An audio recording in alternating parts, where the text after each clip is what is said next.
कबीर अपने luxury bed पर pillow में मुंह घुसाकर सो रहा था। तभी उसके कान में थोड़ा शोर आने लगा। हथ खुली आंखों से बेड के पास रखी घड़ी में टाइम देखा और चिंता करते हुए अपना ब्लैंकेट फेंक कर कहने लगा, हो नो, 10:30 बज चुके हैं। जेरी बहुत भूखा होगा।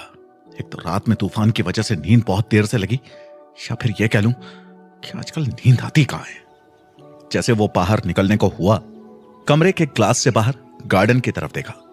जेरी फुटबॉल के साथ खेल रहा था और मन ही मन सोचने लगा, जेरी के साथ कौन खेल रहा है? बॉल बार बार हवा में क्यों जा रही है? कोई दिख क्यों नहीं रहा?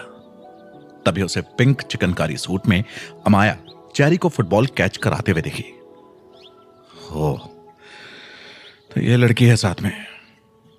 क्या नाम है? हाँ, अमाया। बड़ी तेज है, इतने जल्दी जेरी के साथ भी घुल मिल गई। मुस्कुराते हुए कबीर गार्डन में दूध कॉर्नफ्लेक्स का बाउल लेकर जेरी के पास पहुंच गया। Good morning Jerry, come on, जल्दी आओ बच्चा, आज ब्रेकफास्ट के लिए लेट हो गया। कबीर अमाया की तरफ देखकर धीरे से बोला, गुड मॉर्निंग। अमाया अपने चेहरे पर आते हुए बालों को पीछे करते हुए नजरों को कबीर पर गड़ाए हुए आंखों ही आंखों में गुड मॉर्निंग कहने लगी। कबीर टेबल पर पड़ा न्यूज़पेपर उठाकर अमाया से बोला, ओके, आप लोग एक दूसरे की कंपनी एंजॉय कीजिए, मैं जरा अपने सुबह के काम से फ्री हो लेता हूं। कबीर ने मुड़कर अमाया को देखा तो एक बार फिर उसके रोंगटे खड़े हो गए। अमाया अचानक गुम हो गई। कबीर उसे ढूंढने लगा और देखा वो गार्डन के दूसरी साइड काफी दूर बेंच पर जाकर बैठी हुई थी। कबीर ने लंबी सांस ली। उफ, थोड़ी सी अजीब लड़की है, पल भर में गायब हो जाती है। पता नहीं मुंह में जबान भी है कि नहीं, सारी बातें आंखों से करती है। खैर, इसको देखकर तो ऐसा लग रहा है जैसे कोई हवा है। कबीर बड़बड़ाता हुआ अपने सुबह के काम में लग गया। साफ सफाई डस्टिंग सब करने के बाद वो अपने रूम में नहाने के लिए चला गया और जैसे ही बाथरूम टॉवल लपेटते हुए निकला, सामने जेरी और अमाया को उसके रूम में खेलते हुए देखकर आग बबूला हो गया। अमाया उसको अकेले टॉवल में देखकर मुंह फेर कर खड़ी हो गई और आंखों पर हाथ रख लिया, लेकिन जेरी कबीर के आसपास भटकता रहा। कबीर अपने शरीर को टॉवल से ढकने लगा। उसे इस तरह अमाया के सामने आने में बहुत अजीब लग रहा था। ये क्या मैनर्स है? किसी के कमरे में आने से पहले कमरा नॉक किया जाता है और गेट तो लगा था, तुम अंदर कैसे आई? वैसे भी ये मेरा बेडरूम है, यहां तुम मुझसे बिना पूछे अंदर नहीं आ सकती। ये मत भूलो कि तुम एक एम्प्लॉय हो, जॉब के लिए आई हो। अमाया कबीर की तरफ देखती रह गई। उसकी आंखें कबीर के तानों से तिरछी हो गई। अमाया पैर पटकते हुए दौड़कर नाराज होकर वहां से चली गई। जेरी भी उसके पीछे पीछे चुन्नी पकड़ते हुए चला गया। आजकल की लड़कियां जरा सी छूट दे दो सब कुछ अपना ही समझने लगती है। कुछ ज्यादा ही अकड़ है। सॉरी तक नहीं बोला। अभी उसका इंटरव्यू लेकर उसको टाटा बाय बाय करता हूं। बाप रे, मैं इसको और नहीं झेल सकता। कबीर रेडी होकर अपनी स्टडी में आ गया। उसकी स्टडी टेबल पर पहले ही अमाया बैठी हुई थी। उसके काले लंबे बाल कुर्सी से नीचे लटक रहे थे और खिड़की से तेज हवा अंदर आ रही थी। लेकिन अमाया के सामने रखे हुए पेपर जो कि त्यों रखे हुए थे। कबीर आंखें फाड़कर वहां का नजारा देखने लगा और जैसे ही वो करीब आया, हर एक चीज को ध्यान से देखने लगा। उसके मुंह पर सारे पेपर उड़कर आ गए। ये देख कबीर की धड़कन तेज हो गई और मन ही मन वो सोचने लगा, ऐसे कैसे मुमकिन है? मेरे आते ही सारे पेपर मुंह पर कैसे उड़कर आ गए? कबीर उसके पास आया और उससे अकड़ कर बोला, एक्सक्यूज मी, यहां क्या कर रही हो? अमाया ने झटके से किताब नीचे की, कवर पेज की तरफ उंगली करते हुए बोली, मेरी चाहत, आपकी देश विदेश से लाई एक्सपेंसिव किताबों की लाइब्रेरी में कबीर व्यास जैसे बड़े राइटर की लिखी हुई किताब मेरी चाहत को आपके सामने बैठकर पढ़ रही हूं। और कुछ? कबीर उसे घूरता रह गया, फिर हल्का सा हंसने लगा और उसकी बातों को मजाक के लहजे में लेने लगा। कबीर मन ही मन सोच रहा था, लगता है नाराज है, सुबह की डांट से अभी तक मुंह फूला हुआ है। अमाया कबीर को इग्नोर करती हुई वापस किताब पढ़ने में लग गई। कबीर ने गला साफ करते हुए अमाया का ध्यान अपनी तरफ खींचने के लिए वापस कहा, तुम्हारे कीमती वक्त से कुछ समय चाहिए, इंटरव्यू लेना है मुझे तुम्हारा। अमाया किताब टेबल पर रखकर सीधे बैठ गई। जी ठीक है, मैं एकदम तैयार हूं, पूछिए जो पूछना है। तुमने इस किताब को कितनी बार पढ़ा है, या फिर सिर्फ मुझे इंप्रेस करने के लिए हाथ में लिया है? अमाया एक बार फिर तिरछी नजरों से कबीर की तरफ देखती रह गई। थोड़ी देर खामोश रहने के बाद उसने कहा, आप मुझसे इस किताब में लिखी कहानी के बारे में कुछ पूछना चाहेंगे? कबीर उसके अटपटे आंसर से थोड़ा चुप रहा। फिर उसने धीरे से कहा, ठीक है, बताओ मुझे, हमें सेकंड पार्ट लिखने की क्या जरूरत है?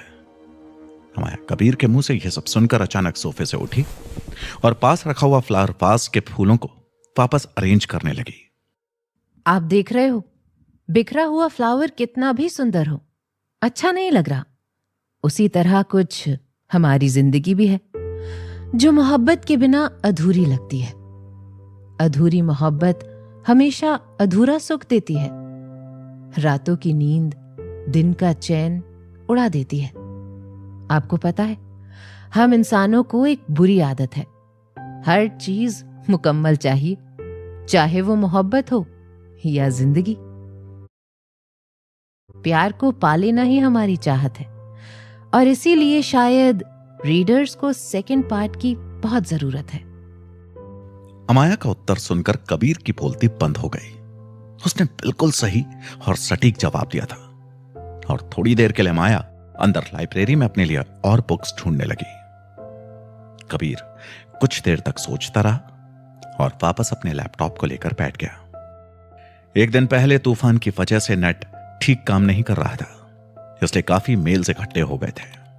कबीर एक एक करके सारे मेल्स चेक करने लगा। कई पब्लिकेशंस हाउस से उसके लिए मैसेज था। उन्होंने जो उसके साथ टाइप किया था, अब उसके लिए उन्होंने साफ साफ शब्दों में मना कर दिया था। अमाया दूर से ही कबीर को देख रही थी। कबीर ने गुस्से में आकर अपने लैपटॉप को जोर से बंद कर दिया और डायरी पेन लेकर बैठ गया। बहुत देर तक कागज पर क्रॉस क्रॉस बनाता गया। तभी उसका फोन कॉल आया। काफी देर तक घंटी बजती रही। अमाया की नजर सिर्फ कबीर पर थी, और जैसे ही कबीर उसे देख रहा था, वो बार बार बुक की तरफ देखने लगती। फाइनली कबीर ने फोन उठाने का मन बना लिया। मुझे पता है तुम क्यों फोन कर रहे हो, लेकिन मैं तुमसे बात जरूर करूंगा। हेलो, हाय सिद्धार्थ। ओ हाय कबीर, मैं काफी देर से तुम्हारा फोन ट्राई कर रहा था, लगता है तुम बिजी हो। कबीर कुछ बोलता इससे पहले सिद्धार्थ खुद ही हंसते हुए बोलने लगा, वैसे तुम्हारे बिजी होने का तो सवाल ही नहीं उठता। मैंने सुना है अभी तुम कुछ नया वर्क नहीं कर रहे, इनफैक्ट सारे पब्लिकेशन हाउस तुमसे नाराज हैं। कबीर मन ही मन उसे गाली देने लगा। साले तेरे को सब पता है, तू फोन क्यों कर रहा है? तभी सिद्धार्थ ने वापस हेलो बोला। अच्छा छोड़ना कबीर, अब मैंने तुझे एक जरूरी बात बताने के लिए फोन किया है। मुझे 2 दिन बाद एक अवार्ड फंक्शन के लिए बुलाया गया है। मेरी बुक द सीक्रेट के लिए मेरा नाम नॉमिनेट हुआ है। इसी खुशी में मैंने पार्टी रखी है, हो सके तो आना। वैसे मुझे लगा अगर तेरी बुक आ जाती है तो फिर हर साल की तरह ये अवार्ड भी तेरे नाम हो जाता। फिलहाल तो ये अवार्ड मैं ले जा रहा हूं। कबीर के हाथ पैर कांपने लगे। उसका मूड बहुत ऑफ हो गया। अपने दांतों को पीसने लगा। उसका मन तो कर रहा था काश जी भर कर वो उसे गालियां दे पाए। माया ने जब यह देखा तो तुरंत कबीर को फोन स्पीकर पर रखने के लिए इशारा किया और सिद्धार्थ की बातें सुनने लगी। उसने कॉपी पेन लिया और अपनी पूरी बात लिखकर कबीर के सामने खड़ी हो गई और इशारे से कहने लगी, मैंने जो लिखा है उसको पढ़कर सिद्धार्थ से बात करो। कबीर उस लेटर से पढ़कर सिद्धार्थ से बात करने लगा। कांग्रेचुलेशन सिद्धार्थ, सुनकर बहुत खुशी हुई, लेकिन मैंने अभी अभी एक मैगजीन में तुम्हारे कॉपीराइट इश्यूज के बारे में कुछ पढ़ा है।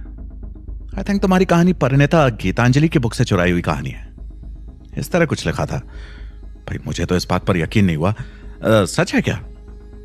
यह सब सुनकर सिद्धार्थ की बोलती बंद हो गई और फोन तुरंत कट गया।